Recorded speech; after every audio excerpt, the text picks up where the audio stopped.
intensive purposes, we're live. So long as YouTube doesn't kick us to the curve. Yeah. That was another one that I heard the other day. Kicking people to the curve. To the Not curb. the curb. So, Are we live? yeah, oh yeah, we're very much sweet. live. Nice. I'll take these off. Just to prove that I have eyes. Well, there you have it, folks. For those listening. See, I moved my big computer back here to this room. Did a complete overhaul. That's why you don't see a pile of junk behind me. Well, that's kind of subjective. A lot of people would still say it's a pile of junk, but I get by. Brought the big computer in, got the big old widescreen here in front of me, and I can almost read without my glasses on. So we'll see what happens. We've got some people live here for the audience that listens on the podcast, and we have a hoot of a time, and we're on a different software, and we can actually bring up things like, let's say, happy anniversary, Eloy and Mark from Harneal Media. You can see the little banner for those of you on the live feed. And yes, in fact, it is true that today is our Trampled Underfoot Podcast 1 year.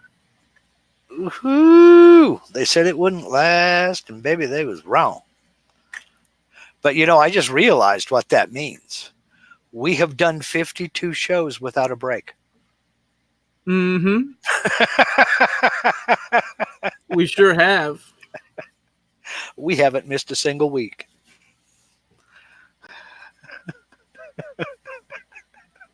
So now we get to think of something to talk about, and that's the hard part. Well, you're playing with the controls on the StreamYard. Yeah, as some of you may know, some of you may not really care. YouTube, in its infinite wisdom, decided to switch everything up. Well, it wasn't YouTube; it was Google, and YouTube just kind of went along with it because what can you say? The parent company makes a decision; they got to run with it. They dropped the Google Hangouts on air. So everybody and their brother who does a live stream has been scrambling to find something that will fill this void left by Google Hangouts. And we've chosen StreamYard. It's actually a pretty cool interface. It's actually some pretty great software. The problem with it is, for those of you on YouTube, you'll see this. Those of you on the podcast, you're just going to have to catch us on our YouTube channel. Trampled Underfoot Podcast on YouTube. For those of you here on YouTube, you'll see that when I go over to StreamYard, it's bright white, and you can see my screen in my glasses. And holy cow, is that ever distracting. So if the folks at StreamYard are listening, I've got to give us a black background, please, so that we can avoid this kind of thing. So I hang over on YouTube where it's not quite as obtrusive.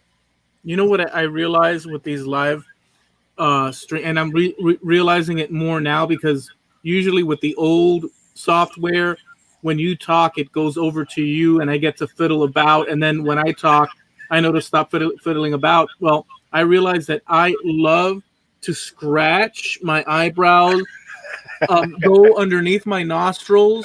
And I have nothing dangling, but I like to just give it a little snuff with my fingers, and that's very unbecoming, actually. Extremely unbecoming, and you can stop at any time. Not only that, but I don't know. Okay, what is it about the human? I just all of a sudden we're talking, and I'll feel like a little. Like a tingle on one section of and so I'll say, okay, let's go over here and scratch a bit, and then okay, that's done, and I'm doing it all subconsciously. But it's like, do people and now look, I'm going for my head. It's like a constant, and it's not fleas. I promise you. I hope. Yeah, me too. Well, I'm sitting here nodding along with you because anybody in any of the audience who has ever been in the military knows that feeling of standing in formation at rigid attention. And of course, that's about the time a little ball of sweat will start running down the side of your temple, or a bug will land on the back of your neck and start crawling around, and you can't move. You can't do a thing. You don't even have normal bodily functions at the position of attention. You don't flinch at all. And, that's, about par for the course. You get your hands all greasy, repacking bearings or something like that. That's the time for your nose to itch, all this other good stuff. So it's just like the law of the West. Yeah, I mean, it is. Well, Benjamin Franklin, I think he in one of his almanacs, he wrote a saying: "If you lay with dogs, you rise with fleas." Well, yeah. So we're in good company here. I don't know why we're scratching. So here's the thing. There was a show going on, and it's no secret that we're YouTubers and all that stuff, whatever that might mean nowadays. But there was a show hosted by Matt Haas in which he went into, just specifics about, YouTube. And it's an ongoing show, incidentally. Right. But he went into specifics about, how YouTube has changed throughout the course of a year, month, days, last year, etc. And one of the things that we've been talking about behind the background is how useful it is for people to get together in these hangouts and such, the ability for friends to get together with like-minded, ideas. And they just yanked that from us. And so it got us into a situation which we're in right now, where we found this software, which actually I kind of like better, to be honest with you.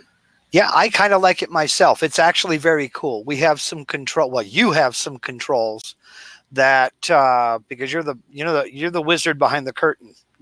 Right now I'm just along for the ride. You have some controls that you didn't have before, like what you're playing with now, the ability to select a comment by somebody over in the live chat here on YouTube. Yeah. And it'll bring it up in a banner with that person's icon, right there in front of everybody. Of course, the fact that you lean forward means that it's covering the lower half of your mouth.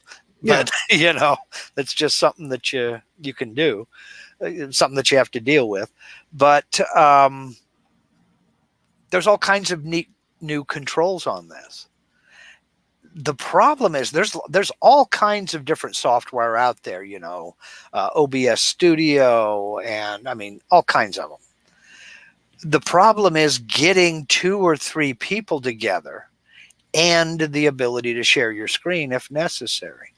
And for some reason, that seems to be the hard one. And this StreamYard, it's web-based. This StreamYard software seems to be pretty good. I like it. I like it a lot.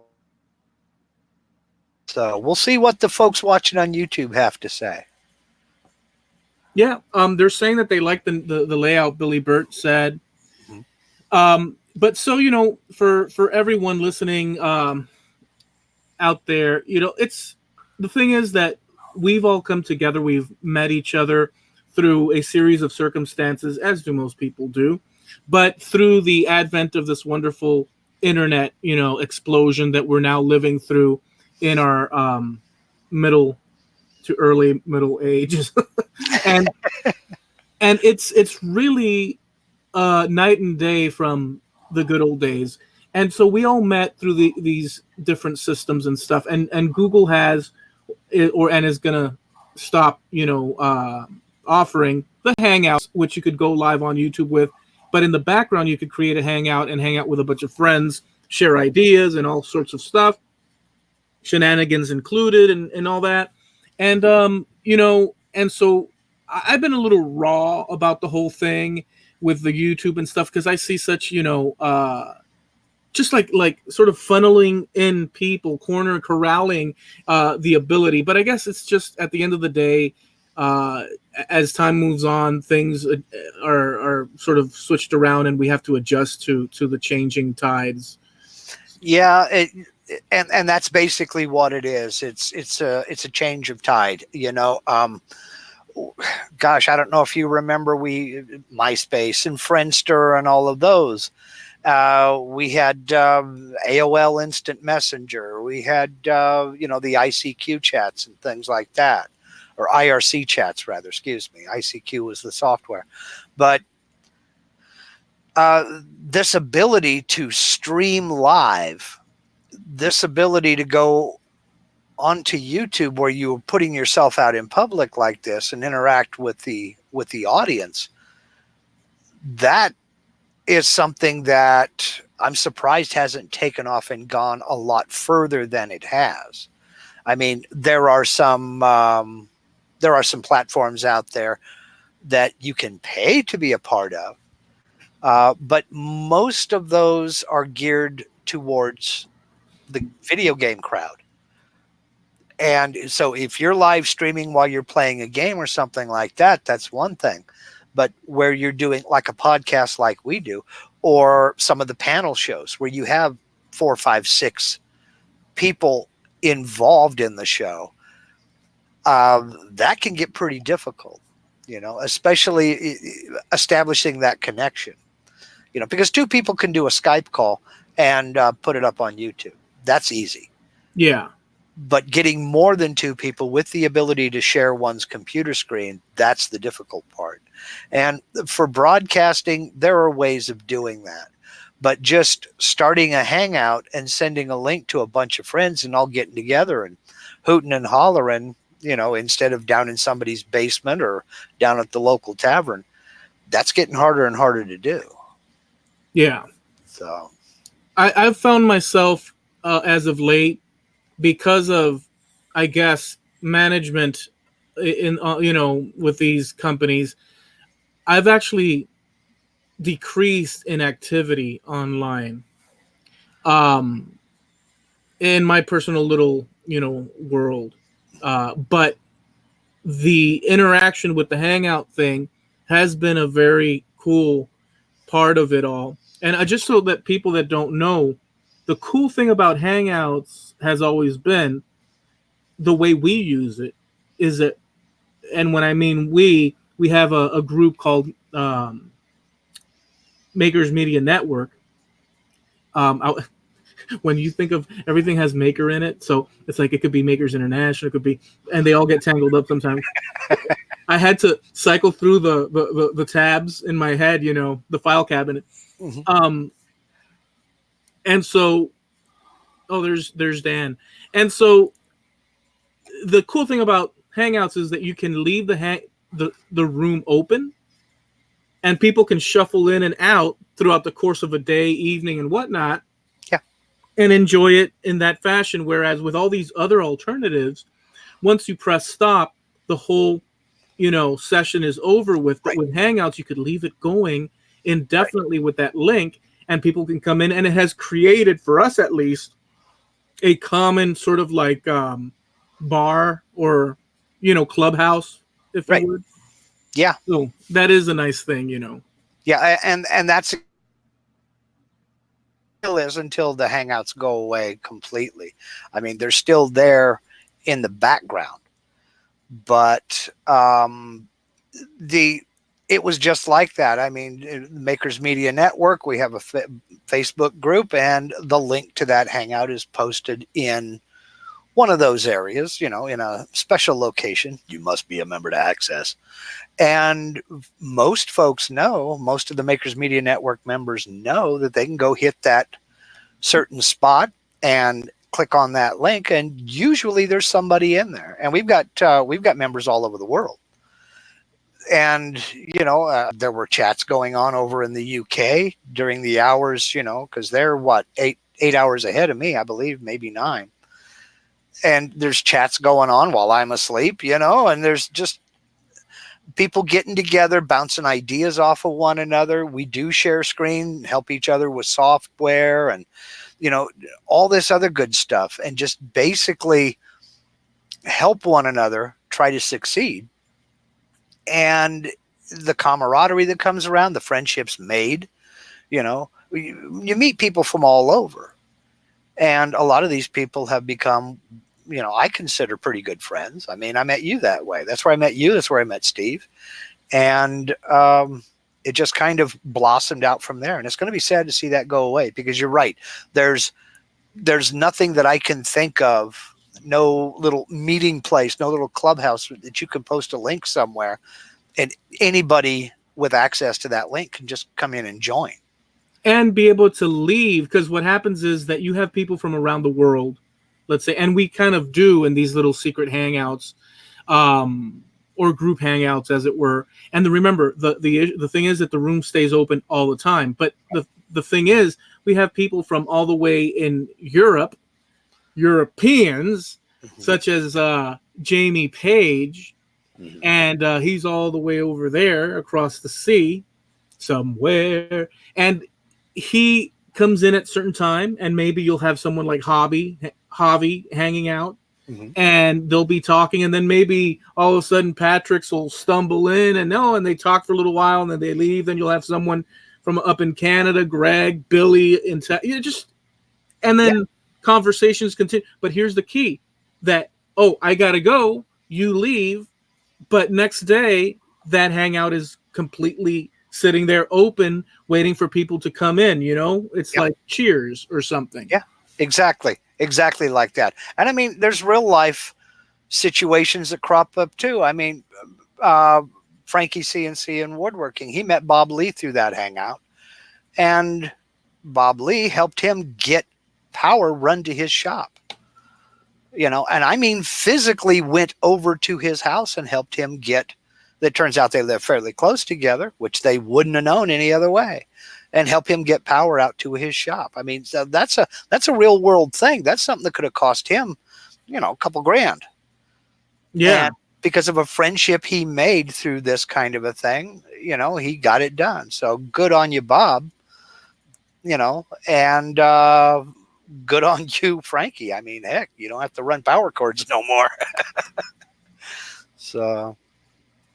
Well, so this is our year anniversary. We've been going strong for a year. We haven't missed a episode, and we really started at originally, Mark. If you remember, you suggested that maybe we should do something. I don't know if I suggested it. Yes, you did. I know Doc Hildebrandt and Steve Nealon, webmaster to the stars over at Harneal Media, they both suggested you guys should do a podcast, and I had no idea. I knew nothing about podcasts. I still really don't. That's not how I remember it at all. But then I took the idea, and I came to you with it. I remember it way different than that. Well, Doc talked to me quite a bit before I ever talked to you about it, because I didn't know if you'd be up for it.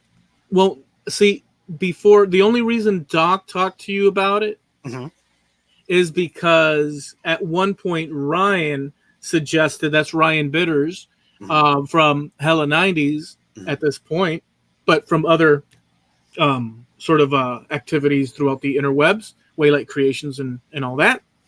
Well, between him and Doc, they were thinking, what could we do to further our reach out there into the interwebs, with our podcasts? And they came up with the idea of us creating extra additional podcasts to further the network, right? Which is Scratched, and then now there's Trampled, and there was Hella 90s and whatnot.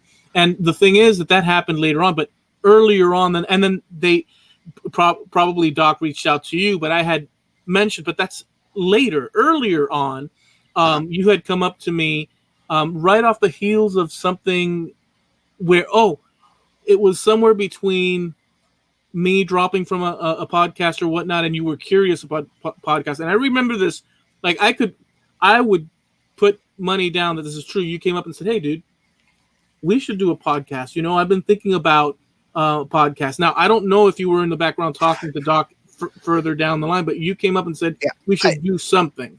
I think that was after I had spoken with Doc, because my first thought was a YouTube channel, because I don't know anything about podcasts, and I still really don't. You know, Eloy is the wizard behind the curtain. I'm along for the ride. I show up and I talk, and then every other week I edit.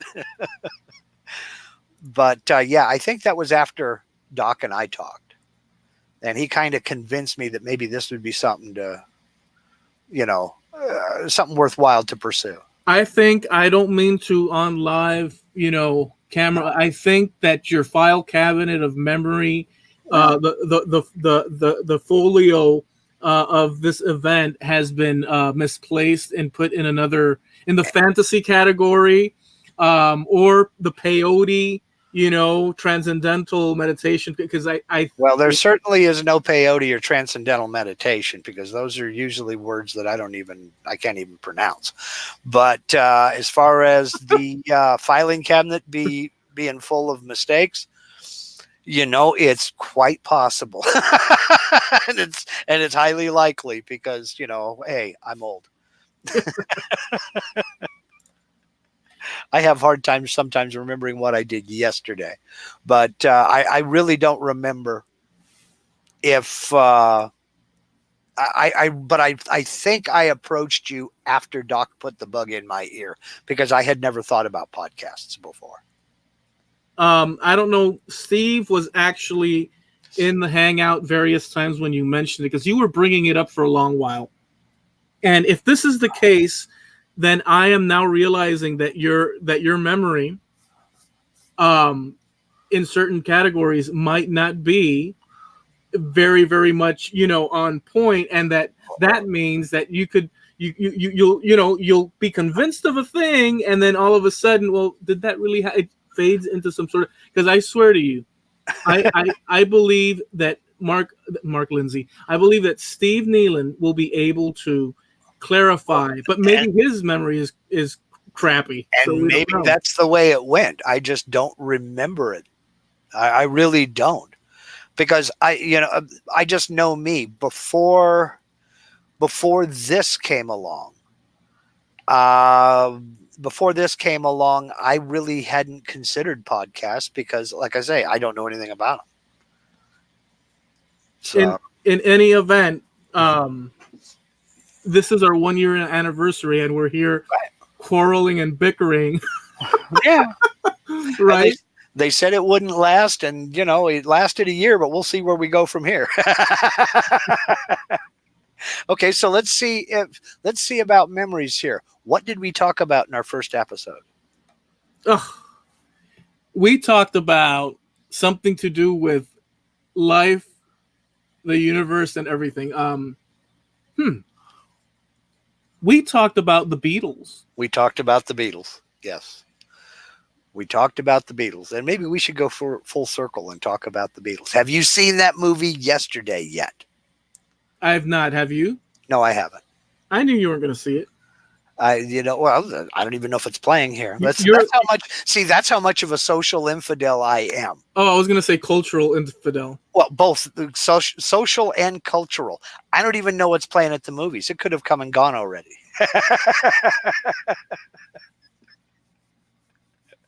So, oh man. So let me see. I live like it's the movie Groundhog Day. I wake up and do the same thing. I don't remember what we talked about 20 minutes ago usually. Yep. So yeah. Steve is basically throwing his 2 cents out the window, which gives him no sense at all. Yep. I remember it very clearly, and since I'm the younger, I'm not going to say more vibrant and awake of the lot, but yeah, we both know that's not the case. Go ahead. Yeah, but I do have a little bit more. I don't even know what more I would have. In any event, I remember that, and that's my story. I'm gonna stick to that. Okay, so go ahead and proceed with the story. I'm sorry, I didn't mean to interrupt by throwing out false memories. Oh no! See, you just forgot what we were talking about. This is gonna be the title is gonna be something like old fart and stuff, anniversary or some stuff like that, because we're like stumbling over each other. The first one was about the Beatles, right? and we had look for those of you that have stuck around and subscribed to our podcast.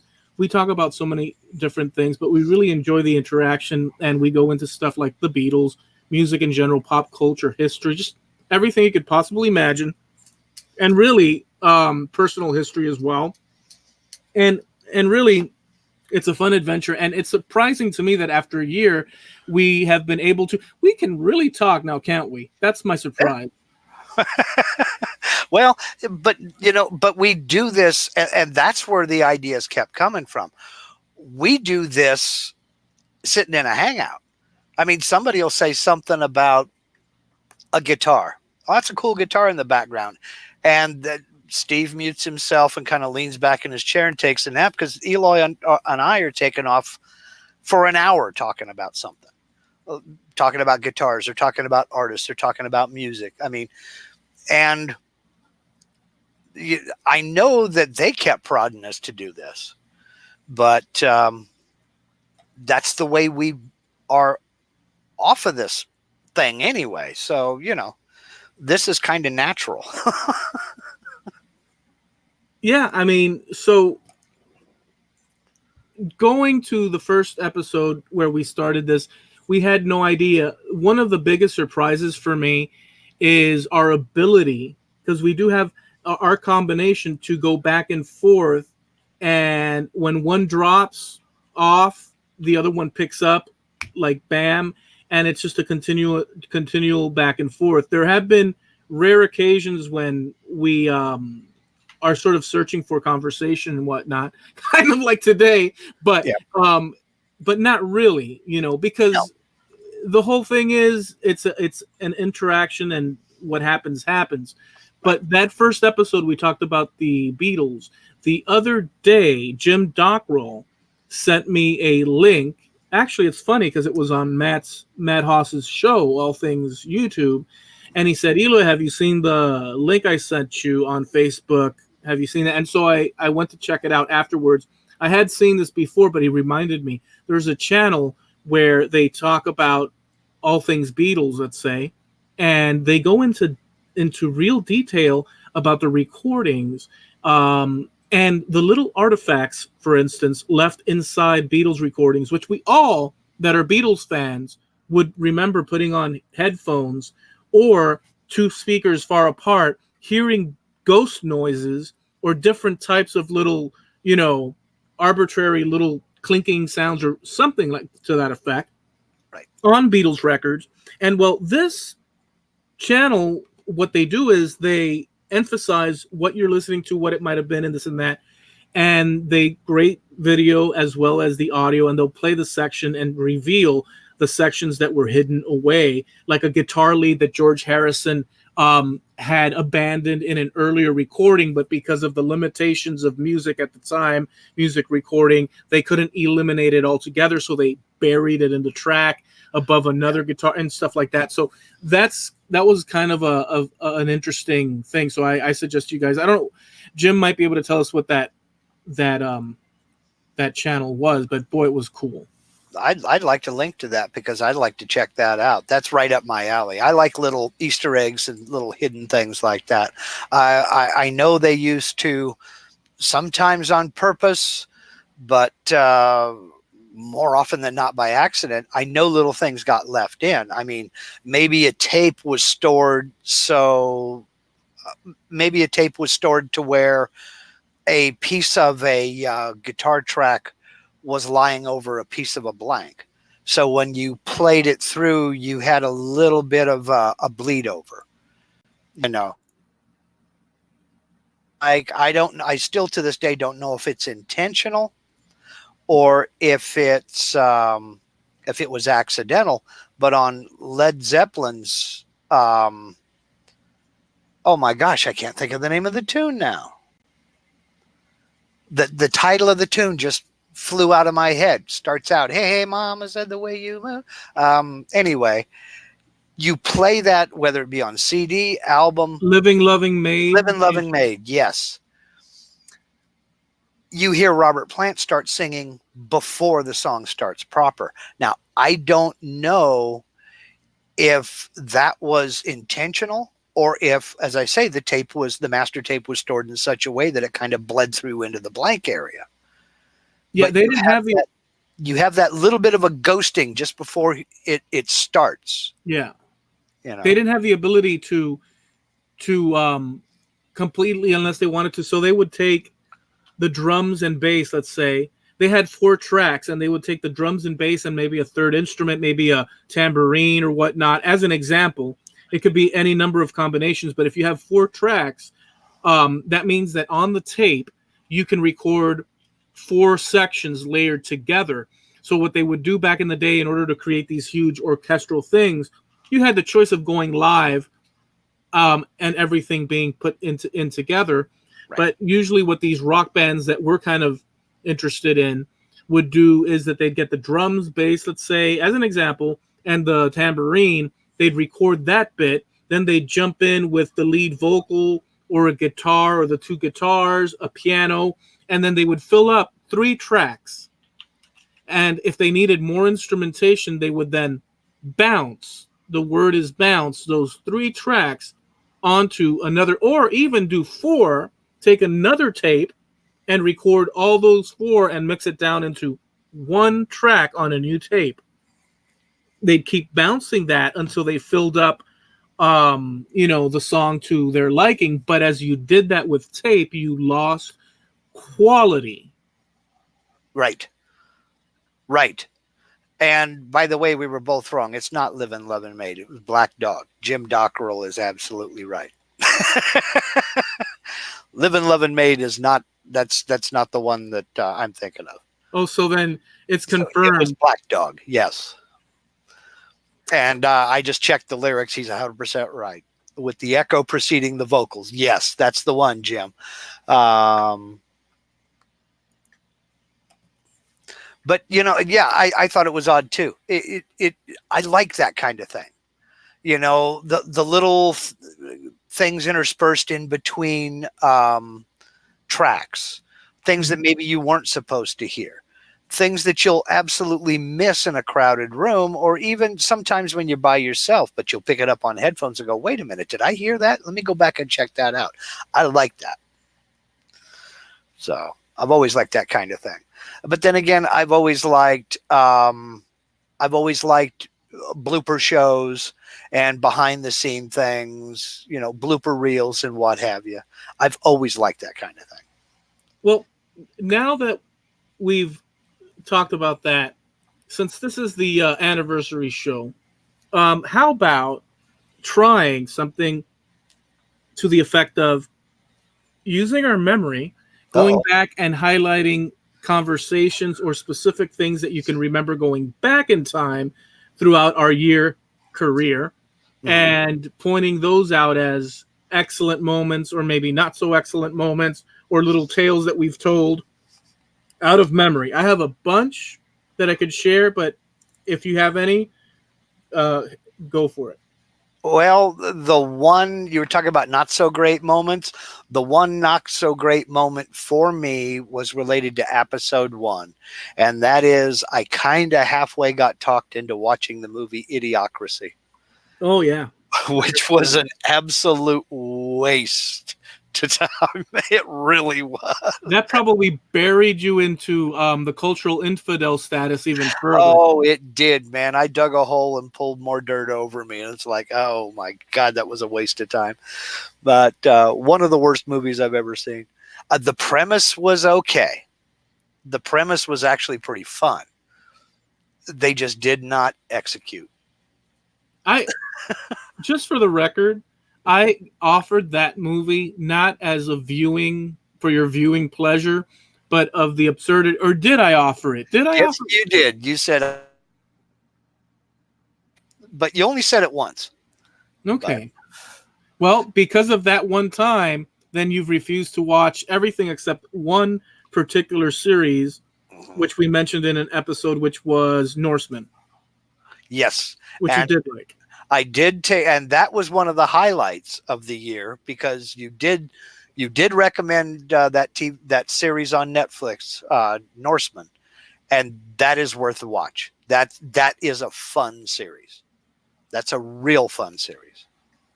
So okay, so you remember that. So I'll throw one that I remember. I really enjoyed, and you know this already, but I deeply, deeply enjoyed the episode that we were pushing up on Halloween last year. And we did an episode called boy, what was it called? Atom Smasher. Atom Smasher. Dude, that the reason I like that one is that we had a combination of all sorts of things. In my mind, the brain works in a funny way, and in my mind I was reliving old time Halloween adventures and how you're a kid and can get scared of things. Mark brought up an awesome story where he talks about this really worrisome situation where he would rest his head on his pillow as a kid and he'd hear the thumping of his heartbeat in his ear, let's say, and The blood rushing through my ear when your heart beats. Yeah. and he's like, well, what's that sound? And then somewhere along the line he heard adults talking about, or in a paper or something to that effect, of an atom smasher. And Mark correlated as a kid those two things, and he said in his mind, the atom smasher. And at night he was honestly worried that the atom smasher was coming to get him. And he told that story, and it was such a great episode, that one. I was like 4 years old, and I heard talk about an atom smasher on the news, and my whole position at that time, and remember, I'm 4, was why would you do that? Why would you make something like that? So, but yeah, I was convinced that sound in my ear at night was the footsteps of an atom smasher just walking around. Yeah.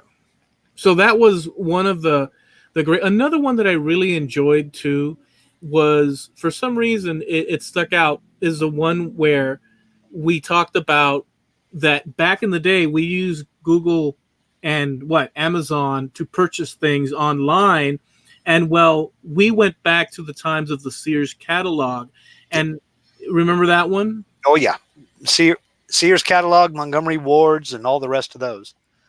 Talking about the old store, shopping in the old stores. Yeah. I enjoyed that one a lot as well. So, oh yeah, man, we've had some good discussions. Another one of my favorites was the Jimi Hendrix versus Stevie Ray Vaughan debate. Yep. And my heels have only dug in more as I've watched more of his videos online. You're right. Jimmy was the innovator, but I still think Stevie took that innovation and perfected it. Yeah, I don't think so. I really don't, because Stevie Ray Vaughan they're two similar and yet different, distinct things. They share a lot in common, but not enough to be able to.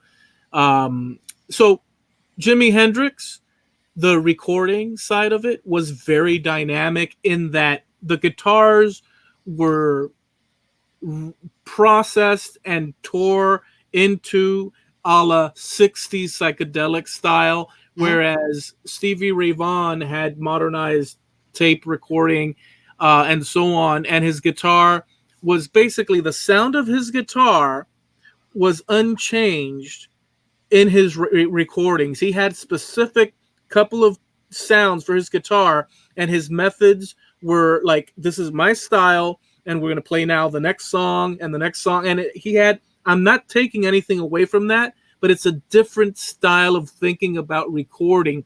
I would say he's more of a traditionalist than Jimi Hendrix, although Jimi Hendrix obviously learned from the originals. But Hendrix went into a psychedelic phase, which sure I kind of enjoy exploring, and it's fun for the ears. Right. And I think Stevie Ray did more or less a lot of the same. I mean, God knows what would have happened if he, hadn't have been killed. But about modern equipment, he still used that. He used the Crybaby wah-wah pedal that Hendrix used. He used a Tube Screamer pedal. He used successful. He used a couple of different wah pedals now that I'm thinking about. He was pretty limited on his effects. He didn't use a lot of effects. And he just, played it through that 150 watt Fender amp.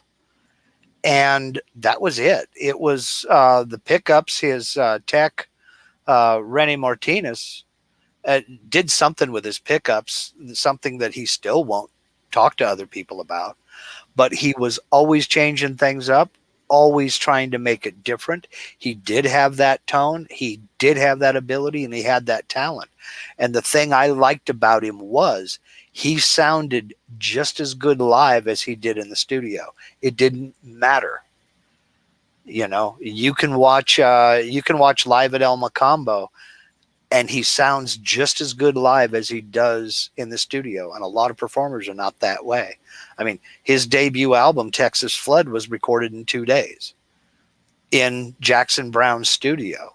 They set up to do live sets, recorded the entire album, broke down, and went home. Right. And again, to me, so when I discovered Stevie Ray Vaughan, which was right after his passing, because I really, I had not delved into that. I had already been a big fan of Jimi Hendrix, and along with B.B. King, along with Eric Clapton for sure. Like Clapton was like a huge thing for me. This is all after they had become, obviously, I'm generation away from them, 2 generations away from them or whatnot. But then I heard him, and it's totally awesome. I'm not trying to belittle. Oh, I know that. But the balance of the psychedelic, it's just. Well, but see, that was the time too. Hendrix was during that psychedelic time, where it was acid and LSD, just the whole thing. It was tripping all the time and trying to maintain control enough to hold on to the guitar. That was the time. It was 1967, 68, 69. And Stevie had his drug and alcohol problems also, but he was able to refine the sound. That's why I said Jimmy was the innovator, no doubt. And I don't take anything away from Jimmy either. I'll listen to Jimmy all day. But Stevie was able to take those innovations and build on them. And not so much with equipment and effects. Like I said, he only used like 4 pedals. I don't look at it like an he was able to take just raw talent. I mean, when you're watching the video and it's him, Tommy Shannon on bass, and Chris Layton on drums, that's it. Those 3 people. All that music is coming from those 3 people. I don't see it as an innovation. No, Jimmy was the innovator. Well, no, but I don't see it as an innovation or a progression or any of that. I see it as, here's Jimi Hendrix, completely going Saturn Ultra, atomic, whatever, synergizing with psychedelics and all that, and it was of its time. But I see that happening, and I see a Stevie Ray Vaughan as a fan of Hendrix, as shown in his work. And that's one influence that Stevie Ray picked up from. But Stevie Ray is not the same style of musician recording or even sound.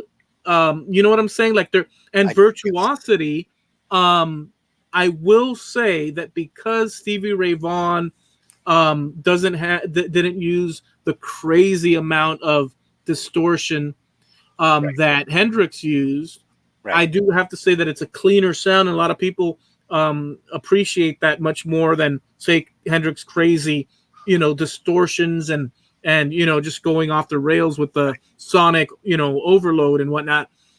But I see them as 2 different things with shared common. It's kind of like us. We have shared common within the European. Sure, it is. Today I found out that now I'm no longer French. Now because I uploaded to another thing, and now it moved my French up to England and stuff. Anyways, continue. But But it's yeah, kind of like that, two different sounds. yeah, you're right, because they were two. Stevie Ray was a blues man, and that was all there was to it. He paid homage to Jimmy because Jimmy was one of his heroes. I mean, he covered a couple of his songs, Yeah, and he is one of the few that could actually cover a Hendrix tune and do it justice. You know, a lot of people can try to play Purple Haze or Little Wing or Voodoo Child, but as Billy Burt just pointed out, Stevie had a ton of influences, and chief among them was Albert King. hmm And I've said it before, and I'll say it again. If you listen to their album together, Stevie Ray Vaughan, Albert King in session, we just blind under headphones. It is hard to tell them apart. It really is. Stevie didn't get crazy with the gain. He kept a cleaner sound to kind of match with Albert, and it's hard to tell them apart. But you watch him get together with Lonnie Mack on a few videos, and he'll crank up that distortion just a little bit because Lonnie does. But he was always a blues man, always a blues fan. yeah, And Jimmy, while he did do a lot of blues, I mean a ton of blues, Jimmy was about the exploration and the experimentation, and not everything worked out. And he knew that. What do you mean not everything worked out? You can't just lay something like that. Well, You can't lay a gift at the doorstep of Jimi Hendrix fans and say that everything worked out. Just look at the interviews he did. He's the first one to admit not everything he experimented worked out. He experimented with worked out. But when it came to taking something like Are You Experienced, where all of the drum tracks, with a few exceptions, are backwards masked. If you listen to that tune, Are You Experienced, all the drum, that entire drum section of that tune is being played backwards. Mm-hmm. Who else did that? Nobody. I mean, Les Paul experimented with speeding up the guitar. I mean, up to the point to where he would take a track and layer it over where it was sped up 16 times. But nobody played around with drums or bass to get that sound like Jimmy did, you know? Yeah. I mean, another issue with this whole, and by the way, for some reason, this episode, obviously it has longevity as far as us remembering because it is a touchy subject for us. Also, there's the fact that they were limited in recording, and that produces a particular type of tone and sound that, George Harrison, I always say this, but Harrison of the Beatles, they asked him, well, what kind of music do you listen to? And he says, oh, I listen, and you could probably find the interview on YouTube. He says, oh, I listen to really old stuff, just super old, and it's the stuff that has, grain and dirt to it. That's the kind of stuff I listen to. So, and a lot of people that don't have the exposure to, and by the way, I'm probably one of the last generations to be particularly fond of the en masse of the 60s sounds and tunes. Probably. That's not necessarily but as far as it starts to dwindle as time goes by, but I appreciated it enough to go and study it and listen to it. That's the thing that kids would probably be put off on, is the low, I hate to say because it's not my opinion, but their perception of what low quality audio would be a turnoff because of all that dirt, grime, and artifacts in the sound of tape. Whereas now it's all clean digital, and they have to introduce that sort of grunginess in order to make it sound vibrant and alive, if that makes sense. It does make sense, and you're right on a number of points, but it is making a comeback. It is it is starting to get more popular with younger generations as folks go back and listen to what was done back in the day with the limited technology that they had, because now with sound sampling and reprocessing and digital, you can do a lot of stuff with just three. And when Jimmy was playing, it was just them. There was nothing there to fill. There wasn't a sample. There was nobody running a control board back behind the scenes sampling a sound to play it back. You know what I mean? Yes, they had reverb, and I think they had chorus and echo, but Jimmy didn't really use them. It was basically, with Jimmy, it was nothing but oomph. It was power. It was distortion, a lot of gain, and try to go just absolutely nuts with it. God knows how many amps he blew up developing that sound. But when you got into the 70s and 80s, they learned how to finesse it. And just the technical ability and the musicianship, those two hands on the guitar, and that's it, to get all that music out of six strings. Personally, I think Stevie did it just a little bit better. Well, we'll have to. I mean, all I can tell you about that is to be continued, right? Mm-hmm. But Billy mentions a few other bands here, and I'll just throw out that out of those three, Cream, ZZ Top, and Grand Funk, my focus was always on Cream because, of course, of Eric Clapton. And I do want to say one thing about Clapton. Clapton was completely taken aback. We all know the story. By Jimi Hendrix when he came to England, and Clapton had a prior debt to repay to Chaz Chandler of the Animals, the bass player of the Animals, which had taken Jimi Hendrix. He was the manager, and he was hoping to get Jimi Hendrix to become a superstar, and they brought him to England. And so Chaz calls up Eric and he says, we want our boy to play up on stage with you guys, and that's the favor that we're calling in on you. And when Hendrix played, Eric Clapton was on stage, and according to the stories we hear, Eric Clapton walked off stage. Some stories say he just dropped his hands to his side because Hendrix tore into a massively devastating full frontal attack version of what was it, Killing Floor, I think it was, and he tore into that. It's the beginning of that is like it just rips into it. You have to hear it. I can hear it in my brain. I can't vocalize it because obviously, but Eric Clapton was totally intimidated, and in fact he reached out to what's this guy's name, Pete Townsend, and they formed an alliance. Have you heard that story? I've heard parts of it, but not the whole thing. Yeah. They formed an alliance together because they were both, and they never spoke of why they became friends. Because Pete Townsend recounts it. He says, yeah, we became friends during that time. But for some reason, once Jimmy left the UK, we really didn't talk to each other again. It was an unspoken, because they were worried because Hendrix was such a craze, Anyways, Eric Clapton, putting Jimi Hendrix aside, because it's not always virtuosity for the instrument, in my opinion. That's not what rock and roll is to me, or not the vital part of rock and roll.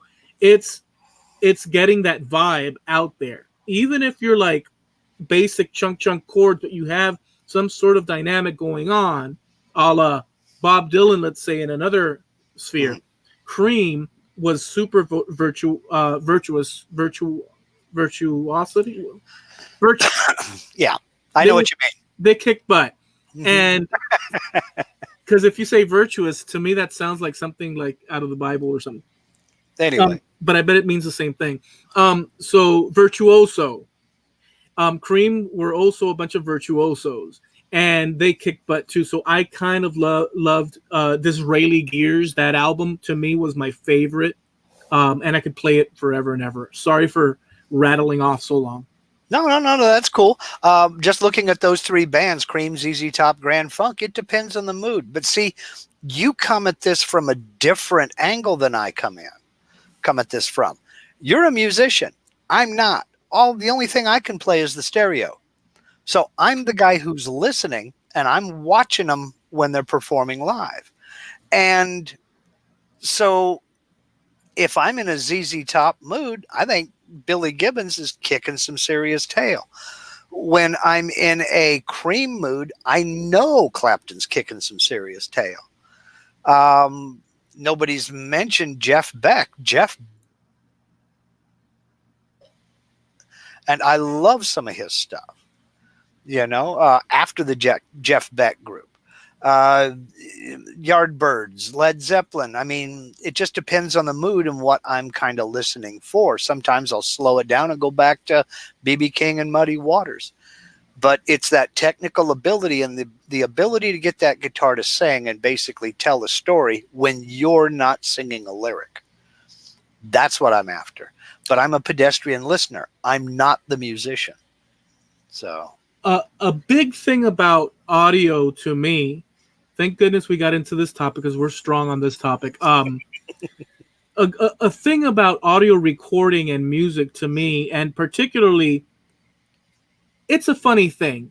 When I put on headphones for the first time, or roughly the first, or whatever, and I listened to, because I didn't listen to 60s stuff first, I was of the 80s listening to the heavy metal bands such as AC/DC literally blast into my skull. I'd fall asleep with it. I used to see the older kids, right? We'd go over their older brothers and we'd walk into the room. Hey, what's going on with this guy? Hey, Bobby. Bobby was laid out, decked out on the bed, right? Arms spread out, head tilted back, listening to, he was like in a sacrificial pose on the bed with the earphones blasting Metallica full throttle. And I got the notion, and we thought, oh, that's cool. And this is a way to lose your hearing, by the way. And I play that stuff. But when I experimented and went back to 60s stuff and put my headphones on listening to that stuff, well, boy, I started to realize that, oh, they have the guitar right over here on the right ear, and the drums are snapping over here on the left, and the guy's voice, I'm making out. Well, there's a thing about the limitations of the 60s music that they had to create stereo panning in that fashion, and it allows the listener to really tune in to the particulars.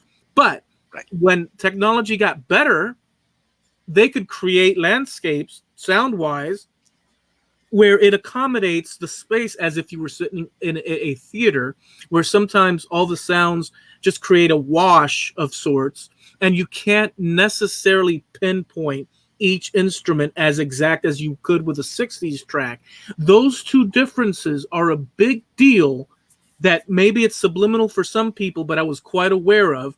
And it's a big deal because it creates that pattern, that wide amphitheater pattern, or that you're sitting in a club and here's the guitar because I'm leaning into the amp and whatnot. It's funny, but for my listening in my ears, I'm a little bit more open to the 60s, because I could actually sit and listen to the same song and just listen to the guitar for the whole song, then go play back and then listen to the bass for the whole song. And I did that for years and years and years and years. Yeah, I never got into it that much, but what I did do, I wouldn't try to isolate instruments, but what I would do is I had an affinity for the albums that would play with that stereo sound that you were getting, where maybe you had a guitar that started out over on this side, and during the solo, it slowly migrated over to the other side. Or in the case of a couple of different guitars playing a high lead guitar and a low lead guitar, they'll cross over one another, switch sides and things like that. I was always interested in listening real close to see what I can pick up on headphones. And still, headphones are still my favorite way of listening to music because you lose so much without them. I mean, put on Dark Side of the Moon, lay back, relax, and don't think about anything but what you're hearing. That's one of my favorite pastimes. Has been for years, still is. Uh, there's been several times I've come in to this room here just to unplug from everything that's happened over the course of the day, find Dark Side of the Moon somewhere. I've got it on my iTunes, and just sit back, relax, and listen. And I'm the same with The Wall, or a whole bunch of different albums. The Woodstock soundtrack. I think I literally wore out side 6 of the Woodstock soundtrack because that was Jimi Hendrix. Put on the headphones and go. And my father brought that home in 1970, so I was 9. And I can't tell you how many copies of that album set I've bought on vinyl, in cassette, and CD. So it's just one of my faves. Now, Frankie CNC typed in Chuck Berry, and I do want to say that Chuck Berry is a very special scenario as far as music evolution, Americana, and everything. Yes. And Chuck Berry, his guitar style, it just encompasses such a cool. So Chuck Berry will start a guitar lead phrase by grabbing 2 strings and ripping up, on the neck, and he'll create this sort of like crunchy sound, but he'll cut it off. So he'll go, little cutoffs you could hear in his songs with his lead playing. He has a particular way that's kind of, I don't want to say messy, but it's almost like if you see him live, it'll trip you out. Oh yeah. He's having a little conversation and he's using the guitar like it's talking. It's a little bit of the blues, which that's the truth anyhow, but he created something different. In my opinion, he is rock and roll, to be honest with you. Chuck Berry taught the world how to play the electric guitar. That's just all there is to it, in my opinion. I mean, you go back and you listen to Johnny B. Good. You watch some of his live performances. You go back and listen to Maybelline. I mean, that's just all there is to it. He taught the world how to play rock and roll on a guitar. Yeah. Just super trippy. And actually, all the cool people in the 60s took a note out of his book. And ever since, if you don't know Chuck Berry songs, and you're a musician, well, you're time to go to school. Pretty much. Time to go to school. Yes, go back to the masters. Yeah, totally. Chuck Berry stole his licks from Michael J. Fox. Didn't you see the movie? Yeah, right. But I do have a bone to pick with Western civilization at large. When you talk about Chuck Berry, invariably somebody will come up with the duck walk. Mm-hmm. And invariably someone else will start talking about Angus Young doing the duck walk. Mm-hmm. I'm here to say, in front of God and everybody, Angus Young never once did the duck walk. Not once. That move Angus Young does where he kicks his foot out in front of him as he's stomping is not the duck walk. Yeah, it's like a little forward step. Right. That is not the duck walk. What Chuck Berry would do was spin the guitar around to his side, crouch way down, bend his knees to where he was almost sitting on his heels, and step forward while moving his head forward and bringing it back. That's the duck walk. Angus Young has never done that. Not that I've seen anyway. I haven't seen that either. But you know who else did that sort of little kick forward? And I don't know if it's categorized as a duck walk, but Pete Townsend also did the sort of kick forward walk across the stage. Yes. Yes. And Frankie's over here talking guitars, which is my kind of language here. He says part of Angus's look is because of the size of the SG he's playing. Was recently watching an interview with Angus, and he played the SG because it was so light. He is not a big guy. In fact, he makes several references to the fact that he's a small guy. The SG was light and it looks huge on him. He's just a very small man. Yeah. Now But, okay. but he could really rock it, believe me. Oh, I was surprised actually. I was going to ask you something else, but since you said that, I was surprised that to learn, and I don't know if this is true, but they showed like the whole setup and all that. Mm-hmm. They said that Angus Young never used distortion through a pedal or whatnot. Right. He actually got that pushing, overloading the cabinets. Right. And that was in that interview as well. He didn't want a bunch of effects pedals to trip over because he's constantly moving. He didn't want. That goes back to the old gigging days when they were going from place to place to place, playing every gig they could. You know, they didn't want to haul all that equipment around with them, and they didn't have the money to buy it. And so it's just, he gets all of that. That's guitar and amplifier, and that's all that is. And him. They played the Monsters of Rock 92, I want to say it was. Maybe it was 93 tour throughout continental Europe and the UK. And AC/DC was the headliner. It was the Black Crowes, Metallica, Motley Crue, and AC/DC. I may have missed a band in there. Queensryche also. And AC/DC was the main line, the headliner.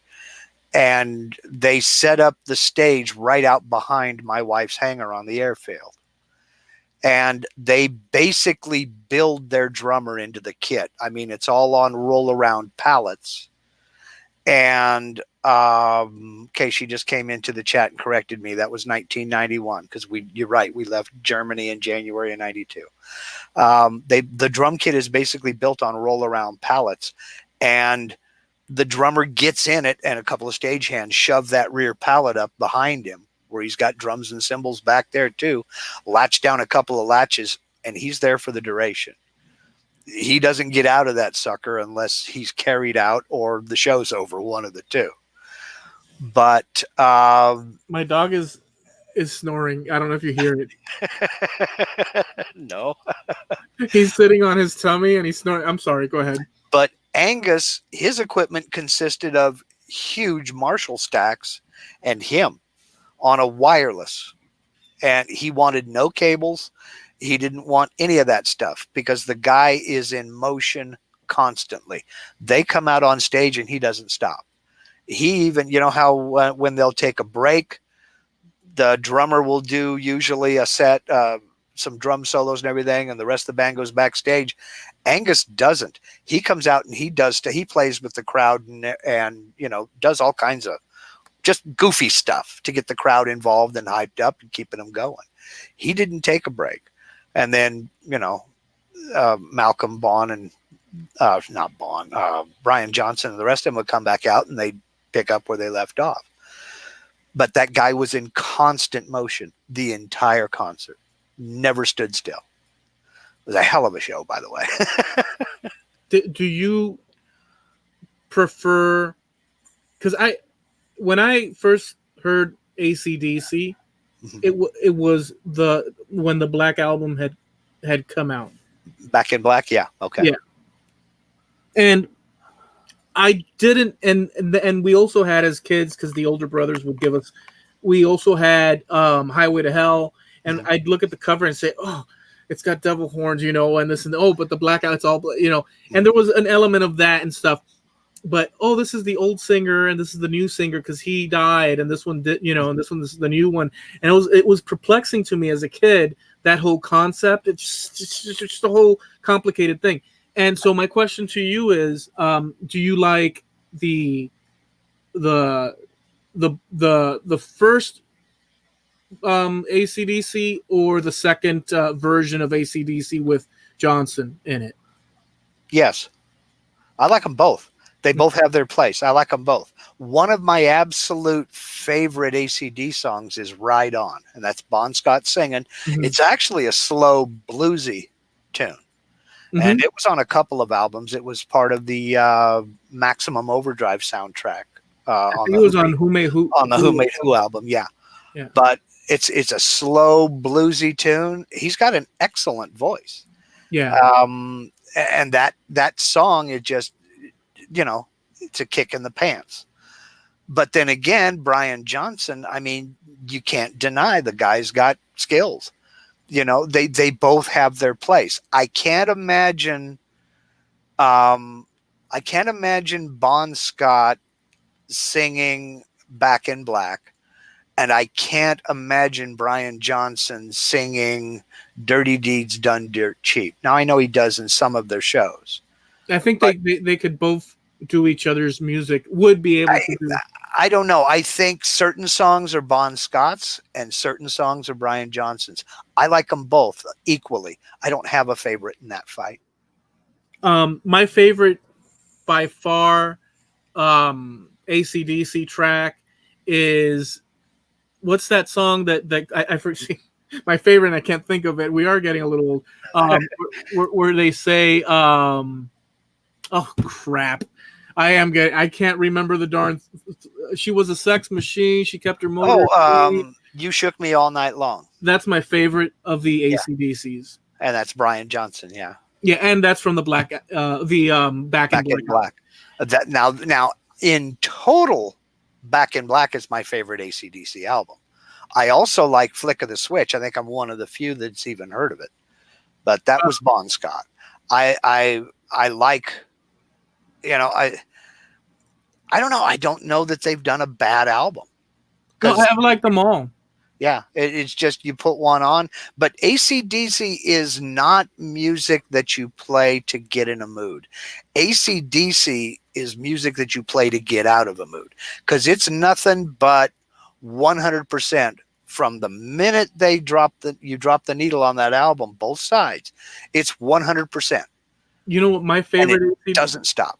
My favorite thing about AC/DC, or how to listen to them, is when you get in the car, you pop in the, well, I was going to say pop in the tape. You slide in the whatever, the MP3, and you play that while you're driving away, and you're going somewhere, and it's like rocking.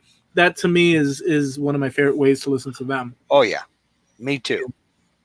Me too. And be ready to get a ticket, because you can't put something like Thunderstruck on. Yeah. And not feel your foot get a little bit heavy. No, you say, officer. I mean, it's AC/DC. Come on, man. Yeah. Jim Dockrell says Van Halen or Van Hagar. Meh. I've never been a fan of Van Halen, but I've always liked Sammy Hagar. Oh wow. So my choice would be Van Halen. David Lee Roth. I dig the early albums. My favorite early album, I kind of like Van Halen 2 a lot, because I did have that record back in the day, and I do like 1984 a lot, and so not so much the Van Hagar, and I do like David Lee Roth on his own, so there's that. I was never really a Van Halen fan. I mean, they came along. I was getting into other music when they came along, but Sammy Hagar I remember from Montrose and back in the day, and then his solo career with Standing Hampton and what have you. But I was getting more into blues and other things when Van Halen come along. So. I never really got into him. Well, so that answers that. I did have another thought in mind, music wise, but I totally forgot, because this is the 52nd episode and we're getting older. Yeah. What do you mean we, paleface? Hayseed Dixie bluegrass cover of Fat Bottom Girls give a listen to what? I can't even read that. Okay, Frankie C and Woodworking Channel is saying Hayseed Dixie bluegrass cover of Fat Bottom Girls. Give it a listen. Okay. All right. Yeah. Well, oh, I remember now what I was gonna say. I don't know how big of a fan you are of Black Sabbath. I don't know. They're I've got Paranoid. I've got They Sold Their Souls for Rock and Roll, and a couple of others, both with Ozzy and with Ronnie James Dio. Okay, so that's what I was gonna come, at you with, and in fact, I was gonna link you last week, and I never did, or maybe I did.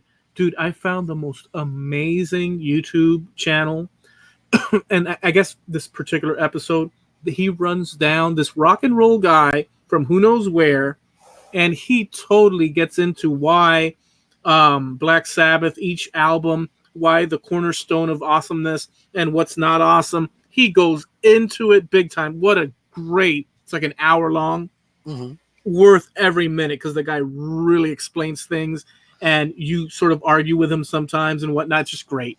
My question to you is, do you like the Ozzy Black Sabbath, or do you like, there were others, but do you like the Ozzy or the Ronnie James Dio? I like them both because, like I say, they both have their place. I mean, Ozzy, I can't imagine Ronnie doing, I can't imagine Dio singing anything off of the Paranoid album, but I can't imagine Ozzy singing anything off of Mob Rules. I mean, they both have their place. I'm very, very accepting when it comes to personnel changes in bands, because I know how things like that go. There are certain things that I'm not really much for. Like, I don't think Axl Rose will ever do as good a job as Brian Johnson did. So my least favorite AC/DC was like the last. Wasn't it Axl Rose that went out with them and sang when Brian Johnson couldn't perform anymore? Maybe the viewers can let us in on that, but I thought it was. I'll go with you on that, because I didn't know that he did that. It was like for one tour that Axl Rose replaced Brian Johnson, because basically Brian Johnson's doctor told him, your hearing loss is so profound, you have two choices. You can either quit touring or you can hear. So Brian Johnson had to drop out of the band. And that was just before Malcolm was diagnosed with dementia.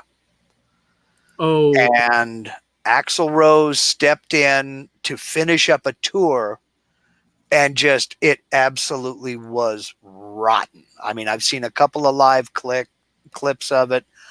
I never liked Axl Rose or Guns N' Roses anyway. I always thought they were too full of themselves. Okay. But, that's just my opinion. Well, no, wasn't my style of music. So the Guns N' Roses was a big deal for my generation. Right.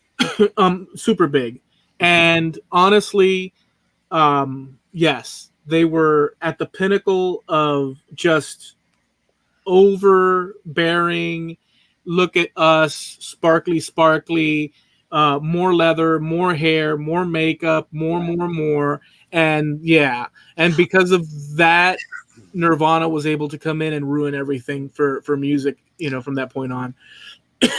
Now, I will also say that I was not a big fan of Nirvana when they came out, but going back and listening to some of it now, I can get into some of it.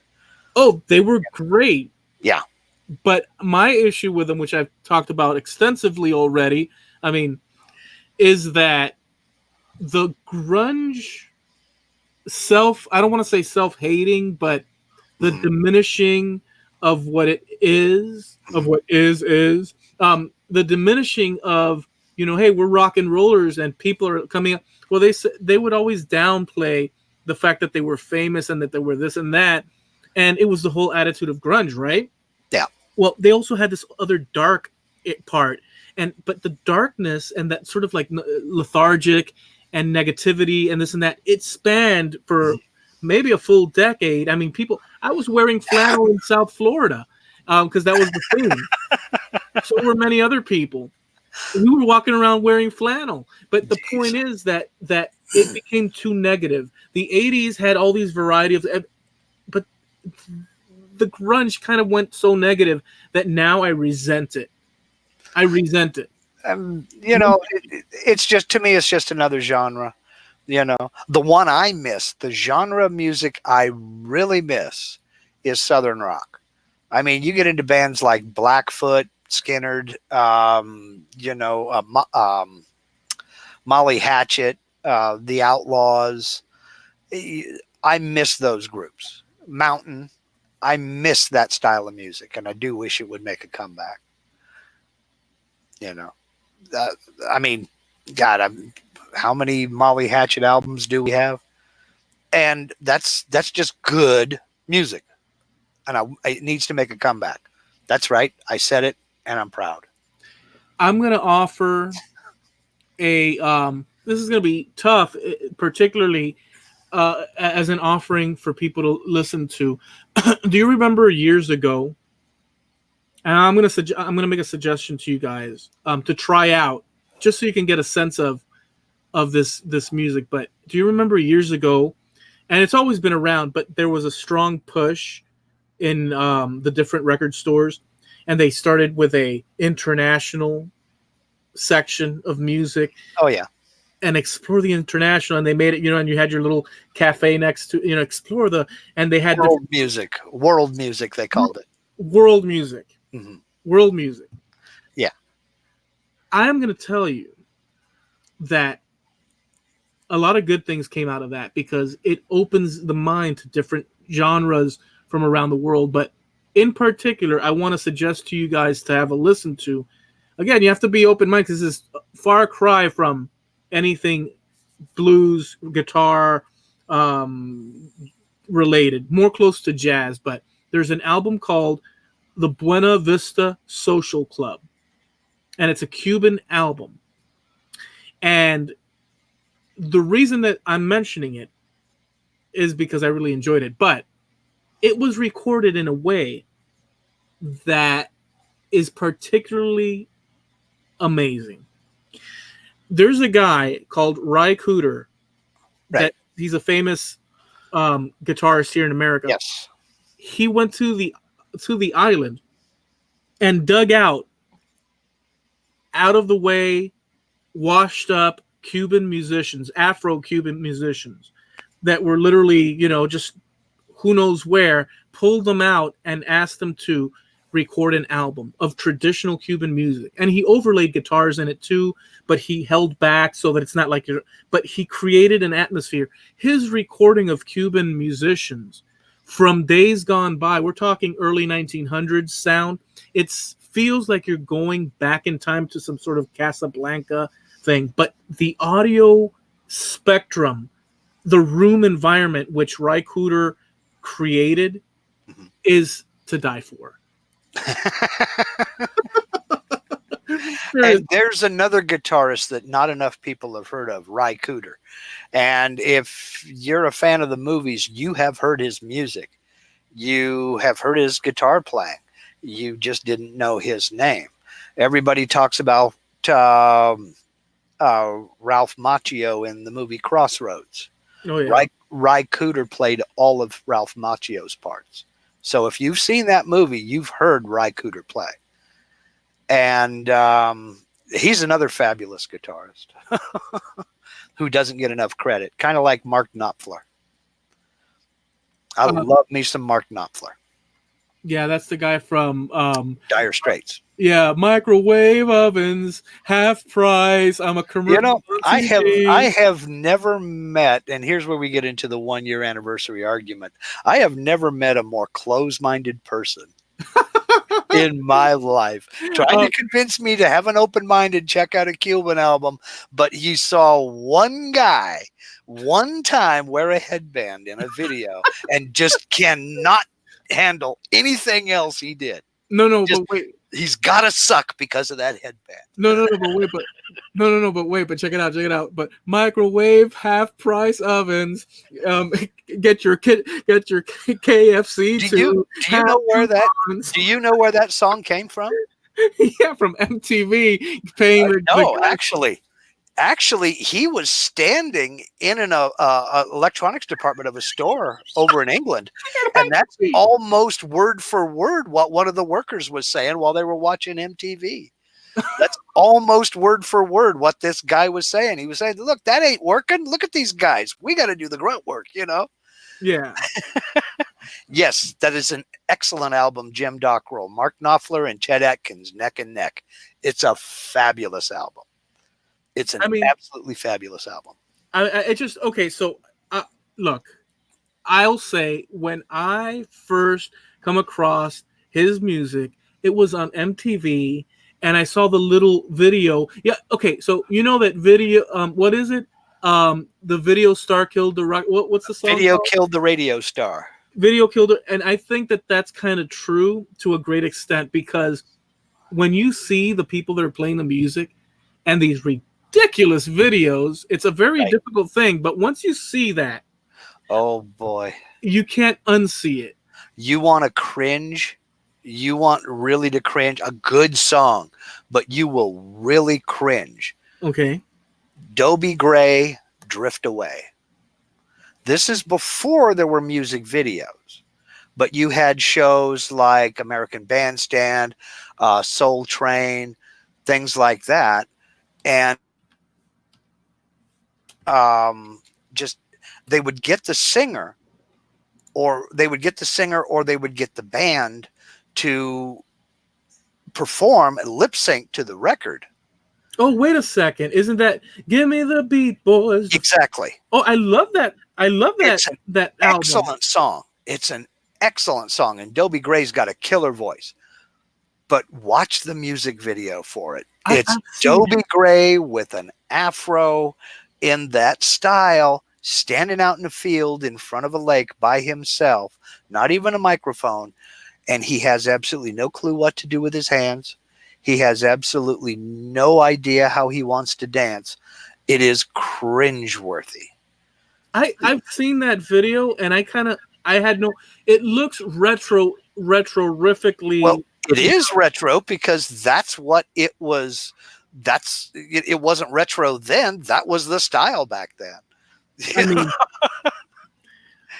so yeah, I mean, it is what it is. You know, we all have our different things, and I may be biased with the frickin' Dire Straits stuff, but I did as a little kid. Look, what do if you're a little kid and you see this guy with a bandana, and then the next video you see Metallica and their hair frickin' flinging, and it's all dark, and there's thunder, and there's a chair, and there's lightning, and right, and you see this guy, you know, like in his 40s at the time, probably, or third, whatever. He was in his 20s. Oh, he looked old as hell with a band. He looked like a tennis pro that had picked up a guitar. And see, that's the problem. That was my perception. But Ozzy was older than him, and Ozzy, you know, the evilness, and you see his video, and you're like, Ozzy, and then you see this guy with a bandana, and it's like, let's go sporting, folks. And by the way, I'll take my guitar, and nothing like it. And he's done some exploratory and some experimental stuff. You know, have you ever seen the movie Princess Bride? No. You've never seen The Princess Bride? I hated it. Oh my god, that was from the 80s, right? Yes, it was. Yeah. Well, man, it's a classic. Look, I'm not saying you're telling me to go see The Princess Bride. I'll check it out. Well, I was just gonna tell you that Mark Knopfler did all the music for that album. Every bit of it is all was all I was going to say. But I can't believe you didn't like that movie. That's all right. That's fine. I never watched it because when the Princess, you have to understand, us kids, there was a lot of like that macho, you know. Oh no, you know, because look, they had, dude. It's, how could I put it? They had He-Man, but then a few years later they brought out She-Woman or She-Ra, you know, or the Cabbage Patch Doll and stuff. You know, rock and roll, heavy metal, evil, destruction. Okay. There was kind of that kind of idea floating around. So how about pirates, the Dread Pirate Roberts? How about sword fights? How about swashbuckling heroes like the Robin Hood days? That's about 75% of The Princess Bride wrapped up in a comedy. It's a very good flick. Oh, no, I'll check it out now. I'm just saying how I felt about it at the time. Sure. I'm not trying to say Oh, you know, but I get what you're saying. At that time, it was not your style of music, so you saw the headband and went, "Oh, geez, here we go." But exactly. but then again, you don't like Ted Nugent because one time he wore a loincloth. I But don't. put on Stranglehold, put on the headphones, listen, and respect the skills. Right, but if Metallica wore jungle clothes Mhm. on stage, like the loincloth, and Mhm. like if they did that, I would have like very. One time. I would not And have. he admits that it was the biggest mistake he ever made. One time.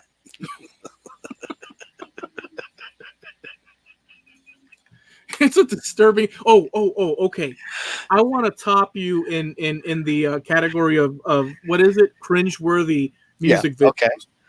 All of you people out there, Oh, I if think I know which one you're going to talk about. I hope you do, but if you don't, you'll tell me. I want you guys to treat yourselves to the most cringe-worthy video, in my opinion, out there. And it was, what was the dude's name from the Who? It was David Bowie and Mick Jagger, No, wasn't it? I'm gonna give Dancing in you the Street. I'm gonna give you a worse, not a worse one. Actually, that's the worst one, but this one's second worst. Roger Daltrey. Okay. Okay, you have to watch this with all seriousness, and it's better if you watch with friends at the same time so you can hear the comments. Roger Daltrey, his solo album, solo song, and video, Free Me. Mhm. Watch that and enjoy the cringeworthiness. And I just watch that. Oh man, we were so awkward back in the day. God, it's not funny. We were talking about innovation, and then somebody taking that innovation and perfecting it. When you go back and you look at some of the stuff that we used to think was great entertainment, some of it was excellent, but a good percentage of it was really, really bad. I watched I'm talking about going back to some old Motown. I watched a video earlier today, Martha and the Vandellas, Nowhere to Run To. Oh, that's a great song. Excellent tune. Yeah. And how they did this, I don't know, but it was filmed for some TV show at the time, but Hmm. the whole thing was shot in a factory where they're building Ford Mustangs. Right. And so you have these girls running around singing Nowhere to Run To, running in between fenders and stuff, and you've got this Mustang body sitting on the assembly line, and Easy. they go running up, and one of them opens the door, and they climbed into it and shut the door, and it's rolling down the assembly line, and they're trying to sing in it, and this, that. It was awkward as hell, but a good song, and they were lip syncing pretty good, but you could tell the people in the factory were all like, what the hell is going on? I didn't sign up for this. You Yeah. know? And how they got permission from Ford to run through their factory building Mustangs, it's just weird. It was just strange, you know? And it's like, we used to dig this stuff. Can you believe we used to dig this stuff, you know? I mean, also, so listen, Mark, we've done a year, and that's a incredible success. What final thoughts do you have on this great adventure thus far? I've had nothing but I've had nothing but fun. I've had nothing but a good time. We've had some good discussions. We've had some disagreements. We will never settle the SRV versus Jimmy debate, I don't think. But that's okay, because that's a topic again for another day. You know, it's been an incredible amount of fun. Thank you to everybody who's listening. And let's hope that the next year, the next 52 episodes are even better. I mean, but don't you think it's time for a vacation? Yeah. Nah. Okay, me either. Yeah, likewise, I've enjoyed it thoroughly. We've had so many different conversations, and really we've explored our past and Americana and history beyond sort of the country and out into the past and into Europe and all sorts of things. And it's such an adventure. And these are the things that I just enjoy thoroughly. And then there's the music aspect, and then there's cultural. There's so many things that we've talked about, and it's really an amazing journey. So yeah, I hope you guys out there have enjoyed it as well, and let's continue on and see what craziness we come up with. And the easiest way to do that is over on our website, trampledunderfootpodcast.com. Or you can drop over onto our Facebook page, give us a thumbs up, give us a follow.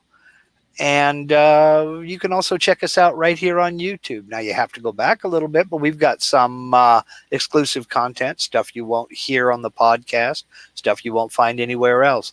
And we need to get back into that. We need to make some more because the folks demand more. Yeah. Oh, we have some ideas. We don't know if they'll pan out, but we have some crazy ideas. But to be continued with that. So, all right, guys. So we'll catch you next time. Hope you enjoyed it. Thank you very much. Have a good one, y'all.